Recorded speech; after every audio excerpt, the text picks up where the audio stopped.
I recently moved into this quaint suburban neighborhood, and ever since, I've had a sense of unease.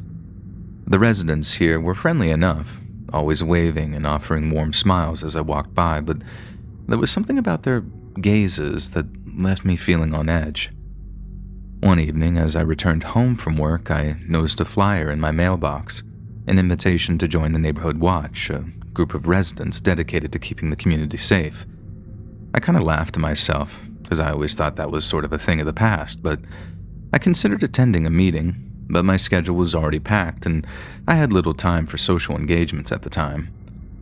As the weeks went by, I couldn't help but notice the watch members becoming increasingly more visible. They patrolled the streets at all hours. They even had walkie-talkies, and they were crackling with static as they exchanged updates and reports. It was pretty corny. But I appreciated their dedication to our safety, but I couldn't shake the feeling that they were watching me just a little too closely. It's worth noting that these stares and unwanted attention was nothing new for me. I have a neon green mohawk and a tattoo of a moth on my neck. One night, after returning from a late shift at the office, I found my front door wide open. Panic surged through me as I started to rush inside, fearing for the worst of being robbed. To my relief, nothing appeared to be missing or damaged, and I just chalked it up to my own carelessness and resolved to being more vigilant in the future. After all, it was pretty windy, and I suppose it is possible that I could have left the door slightly open. However, the incidents didn't stop there.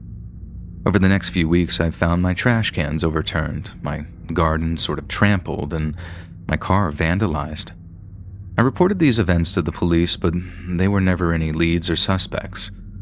As the harassment escalated, so too did my suspicion of that neighborhood watch and the weirdos that were a part of it.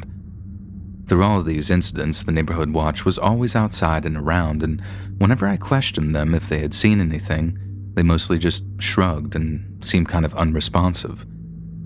I began to wonder if they were behind these incidents and targeting me for reasons that I couldn't possibly fathom. The fear and paranoia that gripped me were palpable, leaving me constantly on edge, and I was determined to find answers, so I decided to attend the next neighborhood watch meeting. As I entered the community center, I felt the weight of just all the eyes that were clearly on me. The room was quiet as the members kind of exchanged these uneasy glances, but I thought maybe I was just reading too much into their body language. The meeting began with the usual updates and reports, but I couldn't help but notice the tension that was in the air. When it came time for new business, I mustered my courage and confronted the group about the harassment I'd been experiencing. I even went as far as to accuse the watch of having some sort of vendetta against me. I was met with a mixture of shock and sympathy and denial. Several members insisted that the watch had nothing to do with the incidents, while others suggested that perhaps I had made some enemies in the neighborhood, and maybe those people were the ones causing me those issues. Now, as the meeting ended, I felt a weird mixture of frustration and kind of hopelessness. It seemed that no one was willing to admit any wrongdoing or help me find the truth. I decided that if I wanted answers, I would have to find them on my own. Over the next few weeks, I conducted my own covert surveillance, so to speak, discreetly documenting the movements and actions of the watch members. One night, I ended up having to work late. When I pulled into my driveway, I noticed that the floodlight positioned right above my side door was on. Now, feeling that hunch, I decided to leave my car parked in the road and quietly made my way to the side door. Now, when I made it inside, I found two of my neighbors who looked like they were trying to find something in my kitchen. I pulled out my cell phone and started recording a video, and I couldn't believe what I captured. My neighbors appeared to be planning something in my kitchen drawers. Thankfully, in the video, you can clearly see and hear them discussing calling the cops.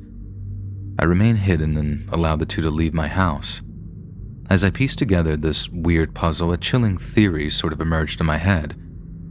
These neighborhood watch members believed that my unconventional appearance made me a threat to the community's image, and they had to take it upon themselves to get rid of me. Now, with the evidence that I now had with the phone video, I just confronted the police with it. Surprisingly, they were appalled by my findings and decided to take immediate action. The guilty members were not only removed from the neighborhood watch, but Thankfully, they were also arrested on several different charges. Now, with the truth out there, the neighborhood watch in my little town was completely disbanded. Not knowing if anyone else was involved with these two, I found it increasingly difficult to trust anyone within my now community. However, not long after this, the harassment completely stopped, and my life felt like it finally returned to normal. I had managed to expose all of this on my own, and the ordeal had made me stronger, I guess. In the end, my actions sparked a conversation within the neighborhood about tolerance and acceptance. People began opening up to one another, sharing their own experiences and perspectives, and as a result, our community became more inclusive and understanding. As for me, I decided to remain in the neighborhood, determined to be a force for positive change, even though I was kind of lazy and didn't want to leave. I even went as far as forming my own neighborhood watch, using my newfound sense of empowerment to help protect and actually uplift my fellow neighbors and community. Now, although the scars of those weeks would always still be there, they also served as a reminder of the strength and courage that can be found within each of us, even in the face of all the adversity that you might see. Now, my experience taught me that standing up for oneself and seeking the truth, no matter how difficult, weird, and sometimes scary the journey may be, can make a lasting impact on you and those around you. If you enjoyed this scary story, listen to thousands more, either over on the Let's Read YouTube channel or podcast.